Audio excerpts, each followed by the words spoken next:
Hola gente, sean todos bienvenidos a un nuevo video del canal, donde el día de hoy vamos a desarrollar los contenidos correspondientes a la unidad problema número 6. Santiago, de 12 años, es el más bajo del grado. Con sus padres acude a control médico. Comentan que su hermana de 17 años está pensando en ser modelo, pero que no abandona la idea de estudiar biología molecular. Dentro de los objetivos de esta unidad problema tenemos las siguientes propuestas.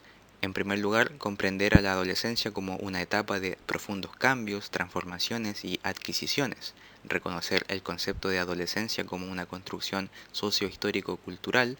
Reconocer a las expresiones corporales del crecimiento y desarrollo y relacionarlos con los cambios hormonales, la pubertad. Identificar el desarrollo embriológico e histofisiológico en las glándulas endocrinas e iniciarse en la comprensión psicoafectiva e intelectual de la adolescencia. Bien, como ya deben haberse dado cuenta por el enunciado de la unidad problema y los objetivos, esta unidad trata principalmente de la adolescencia, la pubertad y todos los cambios biopsicosociales que lleva consigo el paso de la niñez a la adolescencia y a la posterior adultez.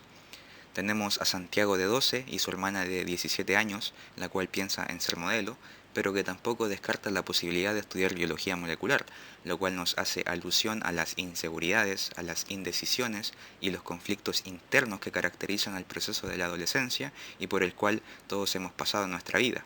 Seguro más de alguno en un momento dudó de si estudiar medicina u otra carrera y aquí están. Así que bueno, desde el área de psiquiatría debemos analizar a la adolescencia desde un punto de vista biopsicosocial y cómo ésta se relaciona e interacciona con el componente biológico de cada sujeto y cómo éste repercute en las relaciones sociales con el medio que rodea al adolescente. También se nos menciona que Santiago, de 12 años, es el más bajo de sus compañeros de curso y acuden a un control médico con sus padres. Aquí es muy importante cuando estén en el examen que intenten ponerse en la situación de como si ustedes fuesen el médico que están atendiendo a esta familia y puedan responder a las inquietudes que les plantean. Si bien se nos menciona que Santiago es el más bajo en estatura de sus compañeros, antes de percentilarlo y comparar su estado de desarrollo madurativo con la escala de Tanner, para el cual hay que desnudarlo y examinarlo, lo que es una situación muy invasiva y embarazosa para un adolescente, primero como consejo les digo que se fijen en la estatura de los padres. Si sus padres son de baja estatura y ambos miden 1,60 m, por ejemplo, o menos, es obvio que no podamos esperar que el niño mida 1,80 m. Es importante primero indagar en la genética de la familia y, como les dije, si son de baja estatura, podemos esperar que su hijo por genética también lo sea. Y eso no necesariamente significa que estemos frente a un problema hormonal o un trastorno del crecimiento. Así que como consejo les hago ese comentario para que no vayan a decir en el examen o en las tutorías que hay que darle hormonas de crecimiento o otro tratamiento, así como así.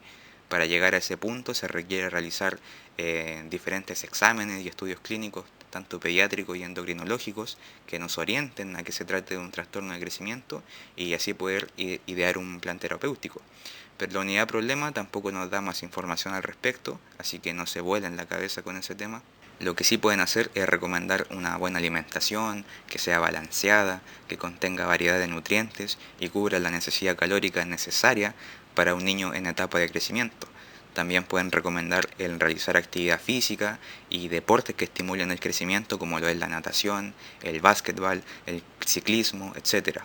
Y muy importante, que duerman como mínimo 8 horas durante la noche, sobre todo en estos tiempos que la tecnología, el internet, los videojuegos y el uso del celular por la noche se ha vuelto un hábito muy común, sin saber lo perjudicial que puede llegar a ser esto para un crecimiento adecuado. Como siempre les digo, también no olviden volver a repasar el concepto de atención primaria a la salud que ya hemos estado viendo. También lo suelen preguntar en esta unidad y es una buena forma de comenzar una introducción en el examen, ya que la unidad problema se sitúa en un consultorio médico. Pasando a los contenidos biológicos, en el área de histología debemos ver el tejido epitelial glandular, los diferentes órganos del sistema endocrino y el sistema APUT, del cual ya hablaremos. Desde la fisiología debemos ver las generalidades del sistema endocrino, las glándulas, tejidos y células endocrinas que componen este sistema.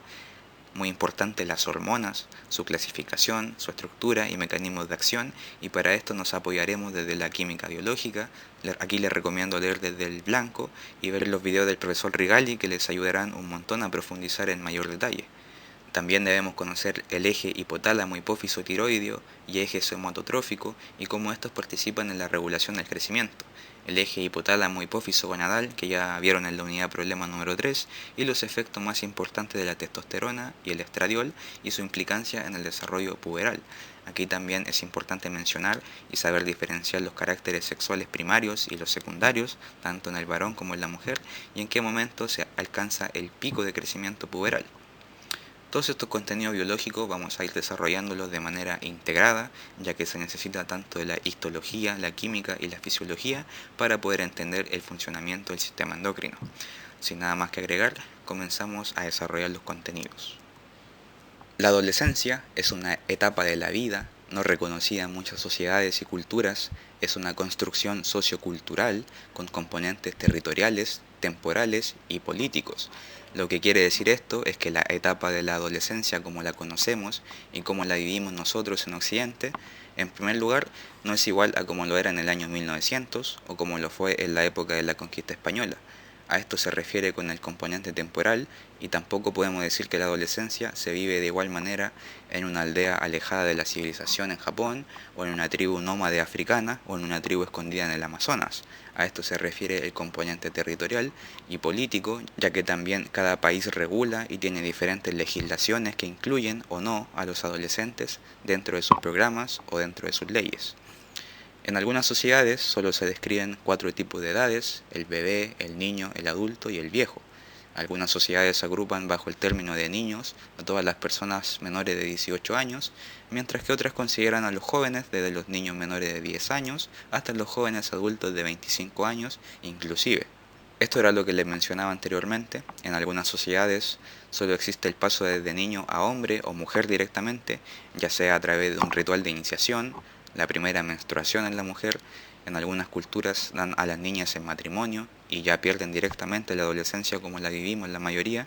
También mencionar el trabajo infantil desde muy temprana edad, el cual les quita un componente importante a los niños para poder vivir una adolescencia correctamente. Afortunadamente, en Argentina y gran parte de Latinoamérica, los adolescentes son ampliamente reconocidos y visibilizados, siendo esto observado con mayor énfasis en los últimos años. Adolescente es un sujeto. Recuerden que sujeto es la sumatoria de los componentes tanto psicológicos, biológicos y sociales. Por lo tanto, el adolescente es plausible de derechos. Ya no es un niño, pero tampoco un joven.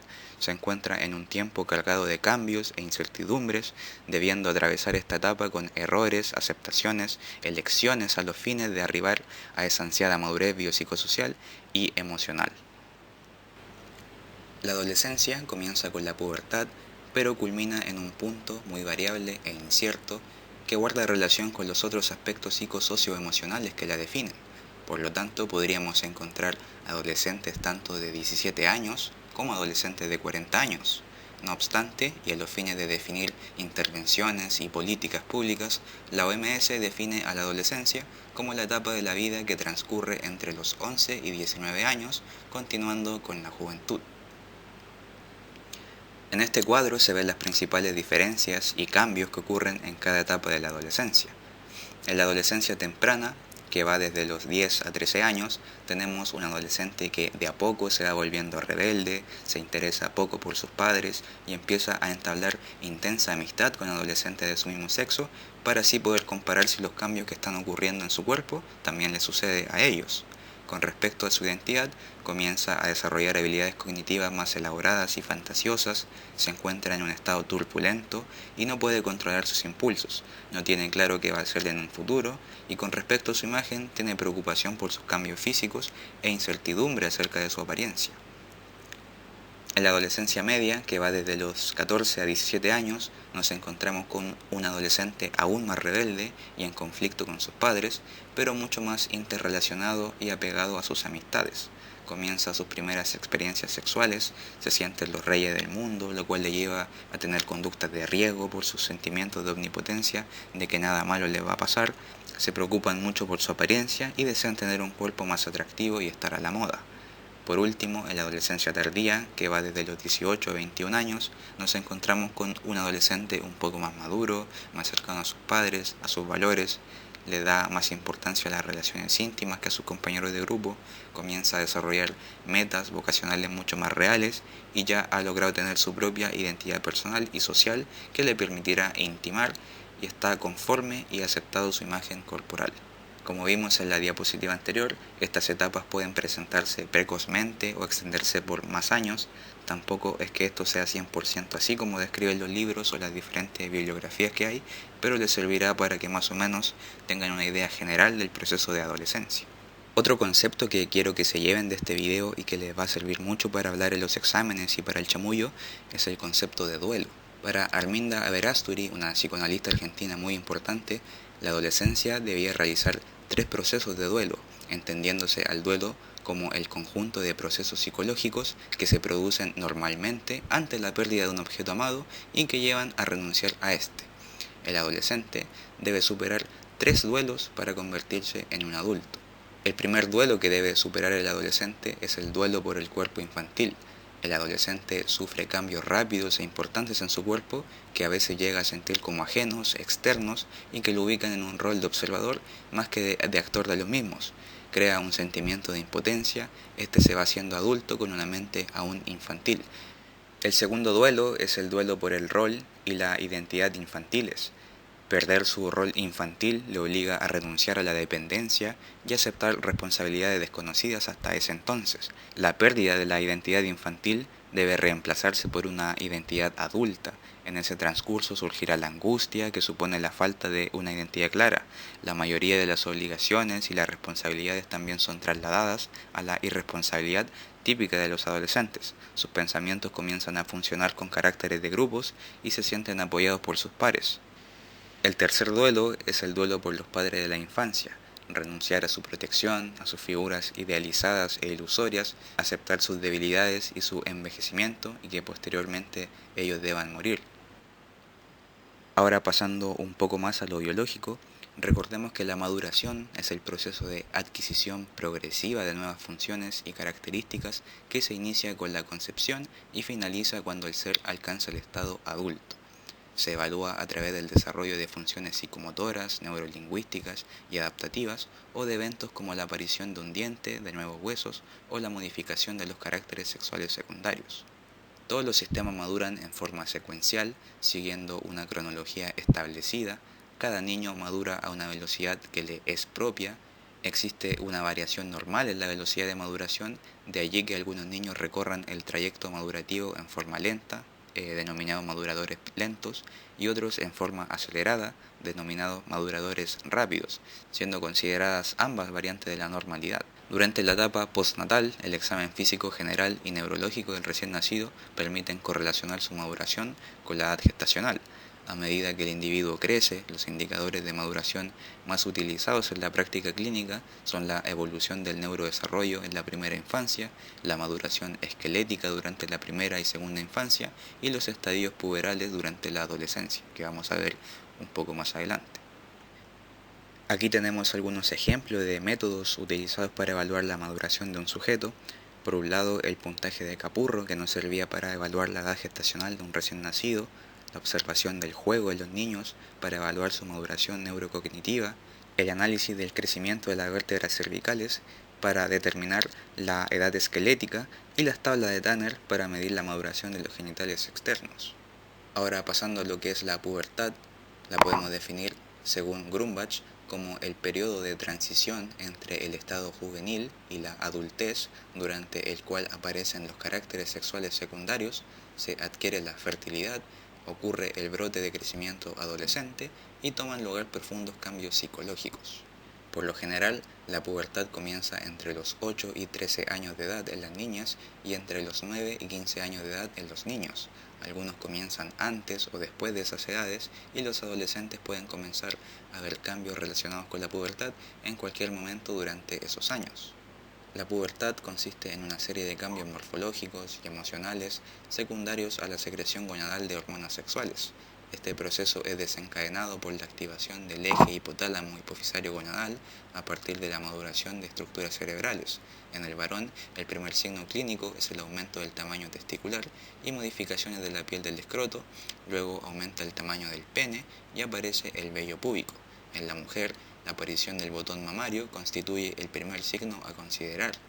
Iniciados estos cambios, continúan inexorablemente hasta la configuración de sus caracteres adultos. En el varón, el primer evento puberal es el agrandamiento testicular, que ocurre a los 11 o 12 años, y para su detección temprana contamos con el olquímetro de Prader. Entre los 12 y 13 años ocurre la aparición del vello pubiano, que denominamos pubarca. El pene crece en longitud y aumenta la velocidad del crecimiento. Entre los 13 y 14 años ocurre un agrandamiento progresivo de los testículos y el pene. El vello pubiano está en estadio 3 de Tanner, que vamos a ver más adelante. La aparición del primer sesamoideo del pulgar. Entre los 11 y 15 años ocurre la espermaquia, que sería la aparición de la primera eyaculación o polución nocturna. Entre los 14 y 15 años aparece el bigote, el vello pubiano se encuentra en estadio 4, aparición del vello axilar. Entre los 15 y 16 años tenemos un cambio de voz, vello pubiano en estadio 5, crecimiento final del pene y testículos con espermatozoides completamente maduros. Y dentro de los 17 y 19 años, aparición del vello facial, la barba y en el resto del cuerpo, y la fusión de la epífisis y detención del crecimiento. En la primera y segunda imagen tenemos el olquímetro de Prader, que les mencionaba anteriormente, y se utiliza para medir el crecimiento testicular. Más abajo podemos ver la fisis, cartílago o placa de crecimiento señalada con el número 3, la cual una vez alcanzada determinada edad, esta desaparece y el hueso no puede crecer más en longitud, y al lado la aparición de los huesos sesamoideos que ocurre entre los 13 a 14 años en los varones. Con respecto al desarrollo puberal en la mujer, el primer evento puberal está dado por la aparición del botón mamario o telarca, que puede presentarse inicialmente en forma uni o bilateral, y esto ocurre entre los 10 a 11 años. Luego a los 11 años aparece el vello pubiano o pubarca y el hueso sesamoideo del pulgar. A los 12 a 13 años hay un crecimiento progresivo de los genitales internos y externos, el vello pubiano se encuentra en estadio 3 y hay un pico de velocidad de crecimiento de talla. A los 13 años ocurre la menarca, la primera menstruación, aparece el vello axilar, el vello pubiano y las mamas se encuentran en estadio 4 de desarrollo. Entre los 14 a 15 años, los ciclos menstruales ovulatorios son regulares, el embarazo ya es posible, el vello pubiano y las mamas se encuentran en el estadio 5 de desarrollo. Entre los 15 a 16 años ocurre la fusión de las epífisis y se detiene el crecimiento. Recordemos que los caracteres sexuales son las características anatómicas y fisiológicas que nos distinguen a los hombres de las mujeres, es decir, el sexo que tenemos. Los caracteres sexuales primarios son el conjunto de órganos internos y externos que forman parte de nuestro aparato sexual. Los tenemos desde que nacemos y nos permiten saber si somos hombre o mujer. Y los caracteres sexuales secundarios corresponden a las formas físicas externas que hacen diferente a las mujeres y a los hombres. Una vez que los caracteres sexuales se desarrollan, te conviertes en una persona sexualmente madura. Dentro de todos estos caracteres sexuales que aparecen aquí, tanto en el varón como en la mujer, no olviden que la pubertad culmina cuando ambos sexos adquieren su capacidad reproductiva, es decir, cuando el hombre logra eyacular espermatozoides maduros y cuando la mujer comienza su primer ciclo menstrual. Es muy importante que ustedes logren diferenciar la adolescencia de la pubertad. Esto es pregunta de examen.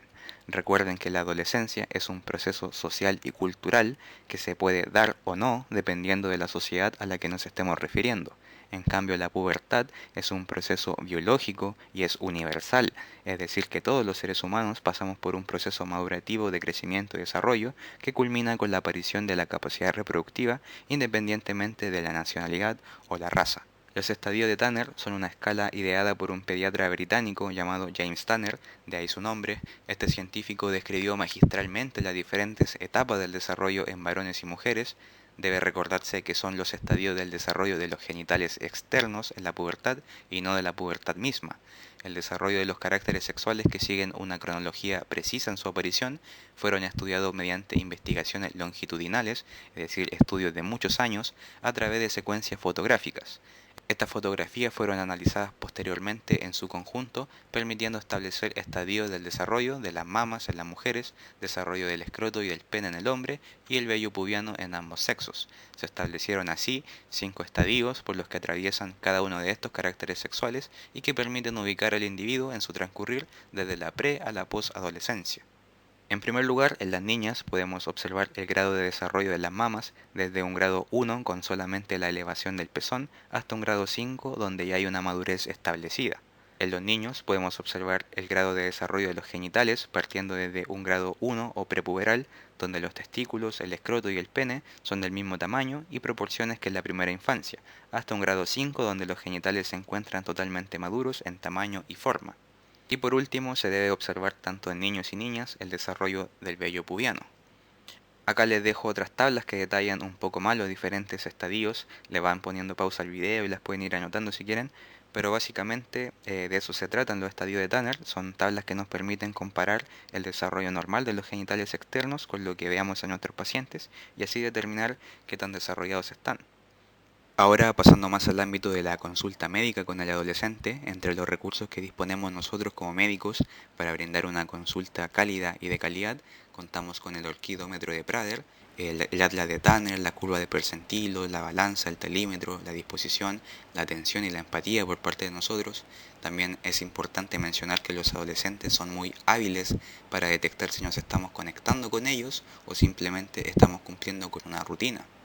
La estimación de la edad ósea por radiografía y la ecografía testicular, mamaria o ginecológica suelen ser los exámenes complementarios más frecuentes solicitados a los fines diagnósticos, sumados a los análisis bioquímicos conocidos o específicos.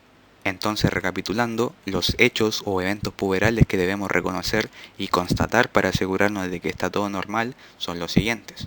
En la mujer, debemos constatar la aparición del botón mamario, la aparición del vello púbico, las características, la distribución, la aparición de la menarca, el empuje puberal o estiramiento.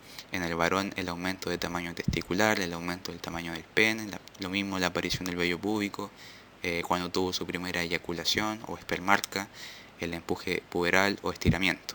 En las adolescentes deberemos estudiar a quien no presente la tetarca a los 13 años, quien no haya tenido la menarca a los 15 años, haya transcurrido más de 4 años sin completar la pubertad, y en los adolescentes estudiar a quien no presente la gonarca a los 14 años o que haya transcurrido más de 5 años sin completar su pubertad. Esto es muy importante. Habrá necesidad de hacer intervenir al especialista, es decir, al endocrinólogo pediatra, cuando, según el estadio de Tanner, varones de 13 años y 6 meses permanezcan en G1, varones de 15 años permanezcan en BP1, varones donde haya transcurrido un tiempo mayor a 5 años para completar G1 a G5, mujeres de 13 años y 6 meses que permanezcan en M1, mujeres de 15 años y 6 meses que no hayan presentado su menarca, o en quienes hayan alteraciones metabólicas que enmascaren signos endocrinológicos de desarrollo, como la aparición de grasa púbica o la lipomastia. Es importante también mencionar que el ambiente de la entrevista médica debe ser tranquilo, el médico debe demostrar interés, respetando la personalidad del adolescente, sabiendo escuchar más que hablar y evitando cualquier actitud moralista y autoritaria.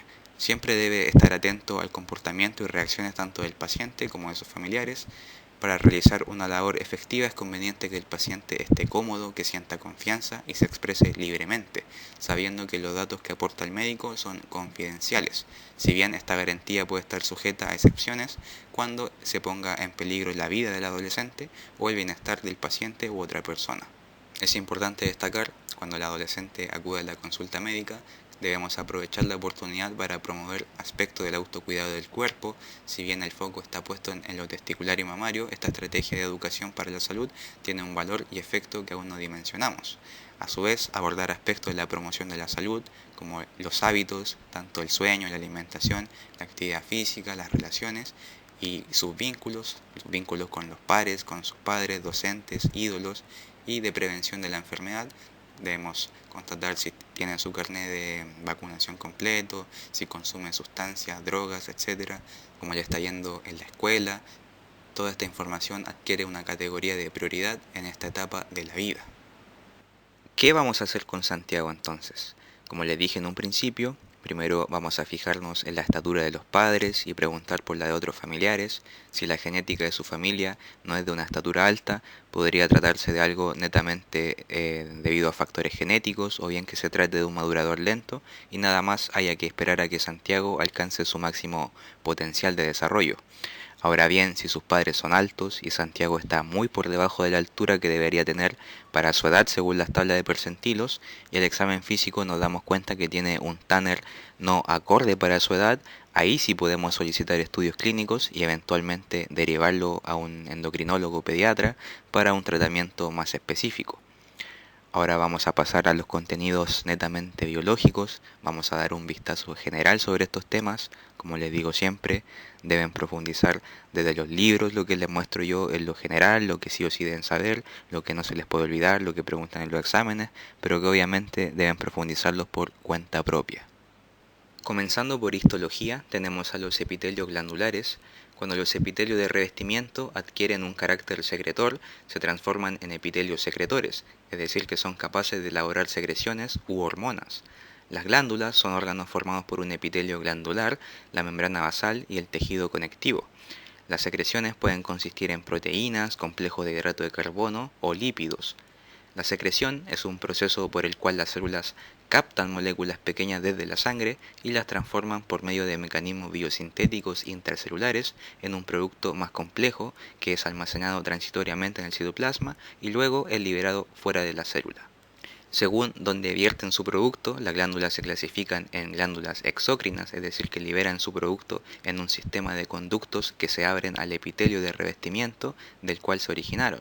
Y las glándulas endócrinas liberan su producto en la sangre o en la linfa para luego transportarlo a células blanco situadas en otra parte del cuerpo. Las glándulas endócrinas se pueden derivar de las distintas hojas embrionarias. El endodermo origina células endócrinas del páncreas, de la paratiroides y la tiroides. El mesodermo origina células endócrinas de la corteza suprarrenal, del ovario y del testículo. Y el ectodermo origina células endócrinas del hipotálamo, de la glándula pineal, médula suprarrenal, la neurohipófisis y células parafoliculares tiroides. El ectodermo superficial origina células endócrinas de la adenohipófisis. La estructura básica de una glándula endocrina corresponde a un estroma de sostén sobre el que se encuentran las células del parénquima en íntimo contacto con una rica red capilar sin la presencia de conductos excretores ni de adenómeros. El producto de secreción de las glándulas endocrinas se denomina hormona, la cual circula por vía sanguínea o linfática hasta alcanzar los llamados órganos blanco u órganos diana. Su función es modificar el metabolismo de otras células, tejidos u órganos a distancia.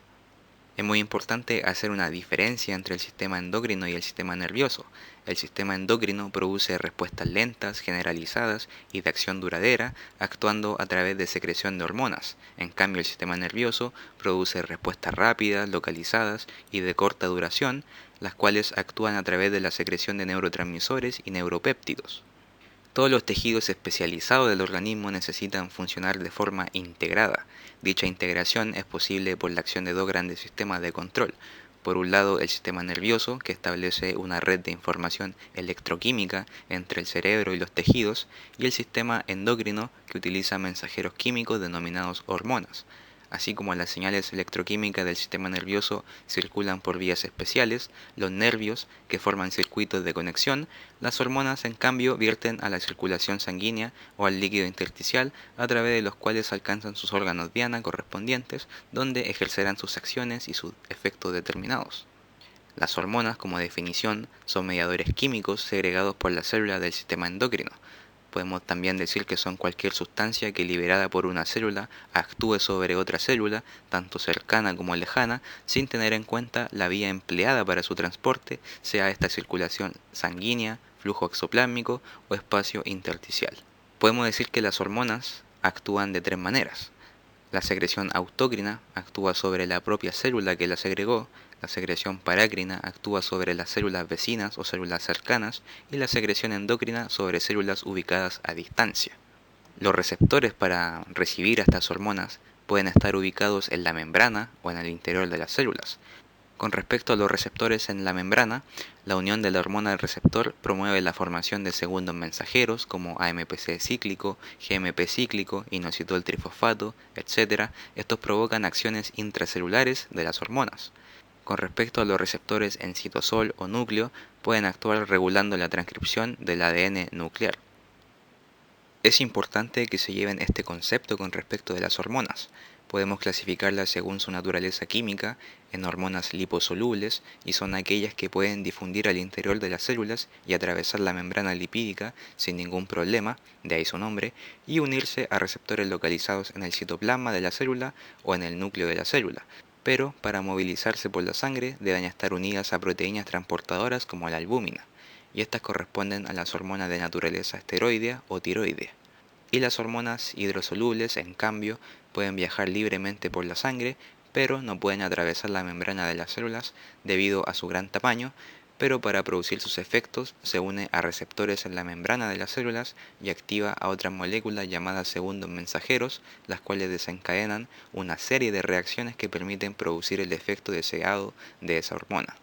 En esta clasificación entran las hormonas de naturaleza aminoácidica, peptídica y proteica. Así que no se olviden, unas atraviesan la membrana plasmática libremente y otras no, unas viajan libremente por la sangre y otras en cambio necesitan moverse unidas a proteínas plasmáticas. Las hormonas peptídicas son aquellas formadas por menos de 50 aminoácidos, se sintetizan en el retículo endoplasmático rugoso, se unen en receptores de membrana de sus células blancas utilizando segundos mensajeros y dentro de estas hormonas encontramos algunos polipéptidos como glucagón o factores reguladores hipotalámicos. Aquí algunas de las principales hormonas peptídicas, tenemos a la angiotensina 2, a la vasopresina, oxitocina, gastrina, secretina, glucagón, calcitonina, colecistoquinina y pancreosinina con sus respectivas funciones biológicas. Las hormonas proteicas son aquellas formadas por más de 50 aminoácidos, se sintetizan como prehormonas y luego prohormona antes de convertirse en una hormona activa, se liberan por exocitosis, se transportan libres en plasma por ser hidrosolubles como vimos anteriormente. Las hormonas proteicas, por ser moléculas de gran tamaño, no pueden entrar en el interior de la célula blanco y se unen en receptores de membrana de sus células blancas utilizando segundos mensajeros. El AMPC induce los cambios en la célula al activar una serie de enzimas que producirán el efecto metabólico deseado. Aquí tenemos un esquema que está muy bueno que explica básicamente cómo actúa el mecanismo de segundos mensajeros. Pónganle pausa al video, analícenlo detenidamente y luego van a poder comprenderlo. Estas son algunas de las principales hormonas proteicas secretadas por diferentes glándulas del organismo. Las hormonas esteroideas presentan naturaleza lipídica, son liposolubles, se sintetizan en el retículo endoplasmático liso, deben transportarse en el plasma unido a proteínas como la albúmina, se unen a receptores en el núcleo o citoplasma, modulan la transcripción del ADN. Al llegar al núcleo ejercen su acción modificando la expresión génica del ADN, promoviendo o inhibiendo la síntesis de determinadas proteínas que desencadenarán los procesos fisiológicos de los que esa hormona es responsable. Las moléculas de ARN mensajero originadas son las encargadas de dirigir en el citoplasma la síntesis de unidades proteicas, que son las que producirán los efectos fisiológicos hormonales. Aquí les dejo un esquema de cómo actúan estas hormonas esteroideas. Estas son las principales hormonas esteroideas. Tenemos a los progestágenos, los estrógenos, andrógenos, glucocorticoides, mineralocorticoides y la vitamina D. Con respecto a las hormonas derivadas de aminoácidos, incluyen a las hormonas tiroideas T3 y T4 y catecolaminas como la adrenalina y noradrenalina. Las hormonas tiroideas se transportan por una globulina y se unen a receptores nucleicos. Las catecolaminas se transportan libremente y se unen a receptores membranosos. Las hormonas derivadas de ácidos grasos derivan del ácido araquidónico, se sintetizan en mitocondrias, son los eicosanoides, las prostaglandinas, tromboxanos y leucotrienos, que son hormonas de acción local que se unen a un receptor de membrana en sus células blancas. Cumplen amplias funciones como mediadores para el sistema nervioso central, los eventos de la inflamación y de la respuesta inmune. Un concepto que van a ver mucho en los libros de fisiología y sobre todo en lo relacionado a control hormonal es el concepto de retroalimentación o feedback en sus siglas en inglés. La retroalimentación es un proceso que abarca la respuesta a acciones que alteran el estado en el que se encuentra un sistema. Definimos al sistema como conjunto de elementos que interactúan entre sí en un momento dado. Este proceso se da cuando el efecto de la acción de un sistema se transforma en información que sale y regresa a este con alteraciones provocadas por algún fenómeno. El sistema luego determina la forma de actuar según la información obtenida. La respuesta del sistema tiene como fin que se mantenga su estado original o que éste sea alterado o modificado. Existen dos tipos de retroalimentación o feedback que generan algún tipo de reacción en un sistema. Por un lado, la retroalimentación positiva y por otro lado, la retroalimentación negativa. La retroalimentación o feedback positivo es cuando un sistema responde a una acción promoviendo cualquier cambio que se haya introducido en el mismo, es decir, favorece el cambio introducido en el sistema aumentando el estímulo que irrumpió en el sistema. Esta lleva al sistema a un estado diferente del estado original en el que se encontraba en un momento dado y se caracteriza por producir inestabilidad en el sistema, puede provocar un círculo vicioso ya que desestabiliza completamente el sistema y son necesarios factores externos para poder detenerla. Biológicamente es cuando una glándula segrega una hormona que estimula a otra glándula para que segregue otra hormona que estimula a la primera glándula. Por ejemplo, la hormona folículo estimulante, segregada por la hipófisis, estimula el desarrollo de folículos ováricos que segregan estrógenos, que a su vez estimulan una mayor secreción de FSH por la hipófisis. Otro ejemplo es el de la coagulación de la sangre. Al romperse un vaso sanguíneo, se expone una superficie en el endotelio que activa unas proteínas. Estas proteínas a su vez actúan sobre otras proteínas como una reacción en cadena hasta formar la malla de fibrina que sella la herida. Por otro lado, la retroalimentación o feedback negativo se produce cuando un sistema busca reducir o terminar los efectos de una acción que han alterado al propio sistema.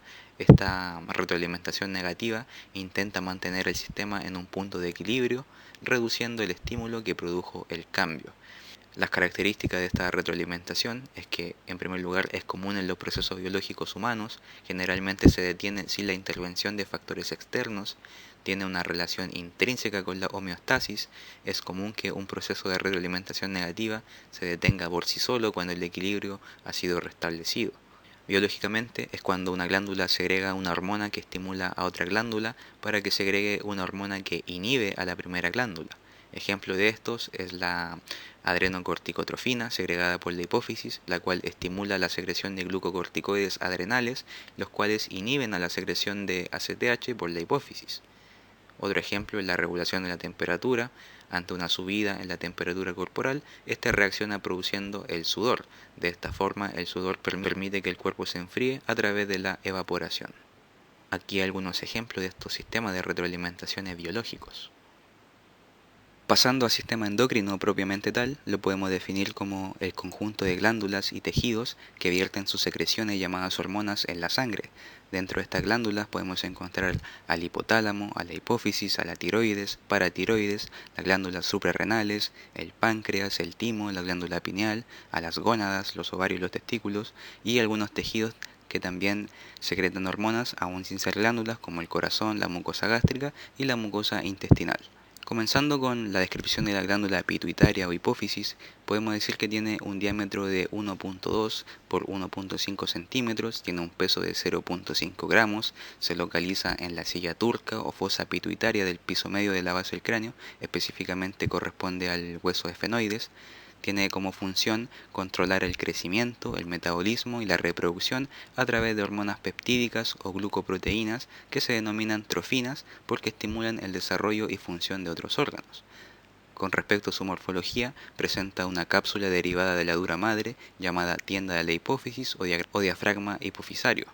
Tiene un lóbulo anterior o adenohipófisis, un lóbulo posterior o neurohipófisis y un tallo hipofisario.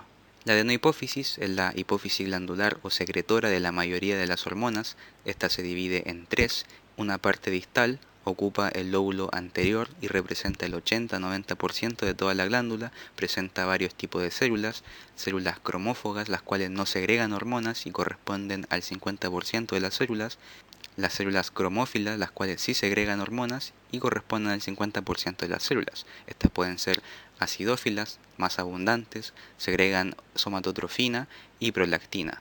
Y las basófilas, que son las menos abundantes, segregan a las gonadotrofinas, como la hormona folículo estimulante y la hormona luteinizante, tirotrofina o TSH.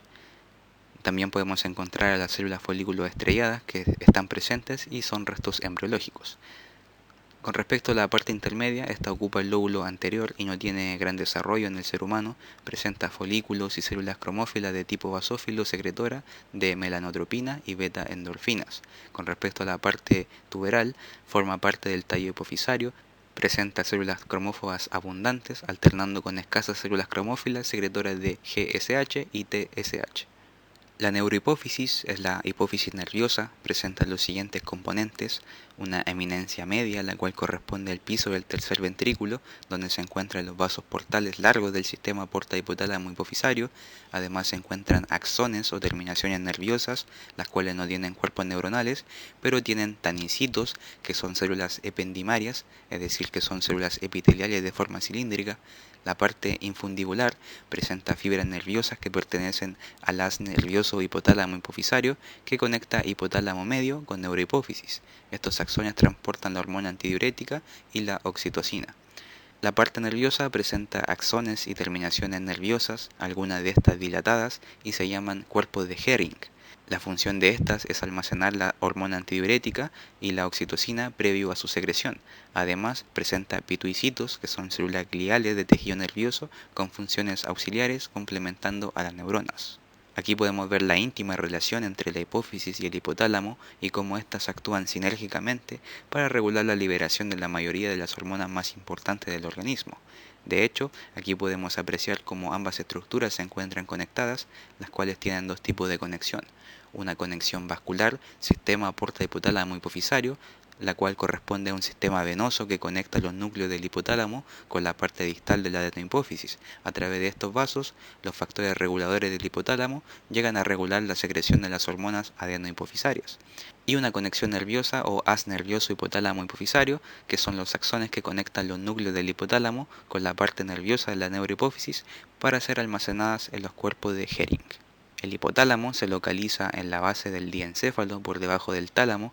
Morfológicamente presenta tres tipos de núcleos: anteriores o preópticos, medios o tuberales y posteriores o mamilares. Dentro de sus funciones, a rasgos generales, tenemos la liberación de la mayoría de los factores reguladores. Los núcleos supraópticos y paraventriculares segregan hormonas como la hormona antidiurética y la oxitocina. Los núcleos posteriores presentan función nerviosa. Con respecto a los tipos de neuronas secretorias del hipotálamo, la mayoría de los núcleos anteriores segregan factores reguladores. Las células magnocelulares segregan ADH y oxitocina.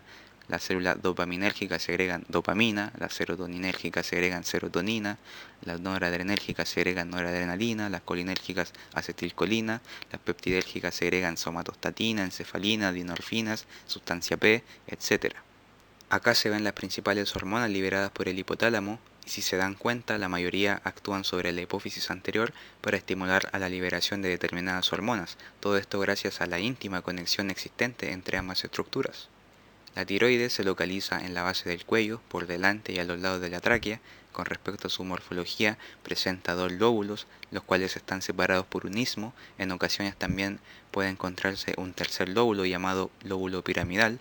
Histológicamente presenta una doble cápsula de tejido conectivo denso. Su parénquima está formado por folículos revestidos por un epitelio simple. Estos folículos están rodeados por una membrana basal, por fuera de la cual se encuentran numerosos capilares fenestrados. Histofisiológicamente hablando, la tiroides presenta dos tipos de células: las células foliculares. Estas son células cúbicas, basófilas, las cuales segregan triodotironina o T3 y tiroxina o T4. Las células parafoliculares son grandes, escasas, pálidas, las cuales segregan calcitonina. Esta calcitonina disminuye los niveles de calcio en la sangre. Embriológicamente, las células foliculares derivan del endodermo del intestino faríngeo y las células parafoliculares derivan del neuroectodermo de la cresta neural. La tiroides está irrigada arterialmente en su parte superior y anteroexterna por las arterias tiroideas superiores, y la parte inferior y posterointerna está irrigada por las arterias tiroideas inferiores. Dentro de las funciones de las hormonas tiroideas podemos ver que influyen en mantener un correcto desarrollo y maduración del sistema nervioso, en el crecimiento y el metabolismo corporal. Por eso es importante incluir alimentos en nuestra dieta que contengan una cantidad adecuada de yodo. De hecho, la sal de mesa, por ley, está enriquecida de yodo para que así la población no tenga un déficit muy importante de este elemento. Por otra parte, tenemos trastornos relacionados a la concentración de las hormonas tiroideas, que son bastante comunes en nuestra población. El déficit de hormona tiroidea se conoce como hipotiroidismo y la excesiva producción de hormona tiroidea se denomina hipertiroidismo. Y como ven en la imagen, cada una de estas refiere cuadros clínicos bastante diferentes. La glándula paratiroides se localiza detrás de la tiroides o incluida en ella. Morfológicamente está compuesta por 4 glándulas globulosas, 2 glándulas superiores y 2 inferiores. Histofisiológicamente está revestida por una cápsula de tejido conectivo y presenta 3 células. Las células principales, que son células parenquimatosas, segregan a la parotormona. Las células oxínticas son células acidófilas que aumentan con la edad y las células adiposas también aumentan con la edad. Embriológicamente, la glándula paratiroides deriva del endodermo del intestino faríngeo, está irrigada mediante las arterias tiroideas superiores e inferiores y la hormona que libera esta glándula es la paratormona. La paratormona es una hormona proteica segregada por las células principales de la paratiroides, la cual tiene como órgano blanco los huesos, el intestino y el riñón y tiene como función principal elevar la calcemia, es decir, la cantidad de calcio que hay en sangre. La glándula pineal se localiza en el cerebro, en la región del diencéfalo correspondiente al epitálamo, se ubica en la línea media, sobre y entre ambos tálamos. Morfológicamente presenta forma de cono de pino y está revestida por una cápsula derivada de la pía madre. Entre sus células se encuentran a los pinealocitos, que son células parenquimatosas secretorias de la melatonina, células intersticiales que pertenecen al estroma pineal, macrófagos perivasculares, que son células presentadoras de antígenos, neuronas peptidérgicas que cumplen función de regulación parácrina, acérvulos cerebrales o cuerpos arenaces o arenilla cerebral, que son acúmulos de calcio que aumentan su depósito con la edad. Histofisiológicamente, la glándula pineal produce serotonina y melatonina, hormonas relacionadas con la regulación de los ritmos circadianos, es decir, el ciclo del sueño y la vigilia. Puesto que tiene comunicación con la retina, la glándula pineal es inhibida por la luz y es estimulada por la oscuridad. Además tiene un papel regulador del eje reproductivo y estaría vinculada con el desarrollo puberal. Embriológicamente se desarrolla a partir del neuroectodermo del diencéfalo y la principal hormona que segrega esta glándula es la melatonina, la cual es un derivado de la serotonina que a su vez deriva del aminoácido triptófano, las cuales son segregadas por los pinealocitos de la glándula y su órgano blanco es el cerebro, regula el ritmo circadiano y la función sexual. El páncreas se localiza en la parte posterior del abdomen, por delante de la columna y los grandes vasos. Morfológicamente está rodeado por una cápsula conectiva y presenta 3 regiones, una cabeza, un cuerpo y una cola, con 2 conductos, el principal o de Wilson y el accesorio o de Santorini, donde a través de estos conductos vierte sus enzimas hacia el intestino. Histofisiológicamente, el páncreas tiene un sector endocrino representado por los islotes de Langerhans, predominan en la cola y presenta varios tipos de células. Las células alfa segregan glucagón, que es una hormona que eleva la glicemia, las células beta que segregan insulina, hormona que disminuye la glicemia, las células delta que segregan somatostatina, que es una hormona antagónica de la hormona del crecimiento hipofisaria, las células gamma que segregan gastrina, que es una hormona que estimula la secreción gástrica del ácido clorhídrico. Embriológicamente el páncreas deriva del endodermo del intestino anterior y está irrigado mediante las arterias esplénicas, hepática y mesentérica superior. El sistema APUT, que lo podemos definir como un conjunto de células que poseen características histoquímicas comunes, capaces de absorber y descarboxilar las aminas y sus precursores. El sistema APUT o sistema neuroendocrino difuso se halla ampliamente distribuido por el organismo, con características morfológicas específicas, mecanismos de acción variados y diferentes orígenes embriológicos, además de ser considerado como una tercera división del sistema nervioso muy importante para el mantenimiento de la homeostasis. Este sistema APUT se encuentra presente en todos los tejidos de los animales mamíferos, sin embargo está preponderantemente en el páncreas y en los tejidos en los que se encuentran los receptores hormonales. Se estima que en el páncreas se puede encontrar hasta 1.000.000 de células pertenecientes al sistema APUT y que éstas representan entre el 1 al 3% del contenido total de células pancreáticas. Originalmente se identificaron solo 8 tipos de células APUT, las células cromafines en la médula suprarrenal, las células enterocromafines intestinales, las células cebadas, las células melanotropas y corticotrópicas de la hipófisis, las células beta del páncreas y las células C de la tiroides. pero luego investigaciones posteriores han establecido que existen muchos otros tipos de células, entre las que pudiesen incluirse las células epiteliales de la corteza del timo, las células de Leydig en los testículos y las células endocrinas de la próstata y el corazón. Las células neuroendocrinas se encuentran en mayor proporción formando parte de los epitelios del aparato respiratorio y del aparato digestivo. En ellos son capaces de actuar como sensores de moléculas volátiles y de nutrientes, coordinarse entre sí y con otras estructuras para llevar a cabo funciones trascendentales en el organismo, como por ejemplo la regulación del apetito. Aunque su importancia fisiológica es incuestionable, aún quedan muchas incógnitas por resolver para alcanzar una comprensión completa de todos los diferentes elementos que conforman el sistema neuroendocrino difuso. Estos son los diferentes ejes de regulación hormonal que deben manejar sí o sí, no son difíciles, dibujen los esquemas y van anotando paso a paso lo que va ocurriendo, así que aquí les voy a dejar los que mejor me parecieron para transmitírselos a ustedes. Tenemos el eje hipotálamo hipofisario tiroideo, el eje hipotálamo hipofisario ovárico, que ya lo vieron en las UPs anteriores, el eje hipotálamo hipofisario testicular y el eje somatotrófico. Este es muy importante ya que es el principal eje que regula el crecimiento de los individuos. Para finalizar también les dejo los principales efectos de las hormonas sexuales, que también se los podrían llegar a preguntar, y son estos: los efectos de la testosterona y los efectos de los estrógenos. Bueno gente, espero que les sirva este video. Si es así, háganmelo saber en los comentarios, y cualquier duda o consulta que tengan, tienen mi Instagram en la descripción del video. Les deseo éxitos a todos y a todas, y nos vemos en el próximo video. Adiós.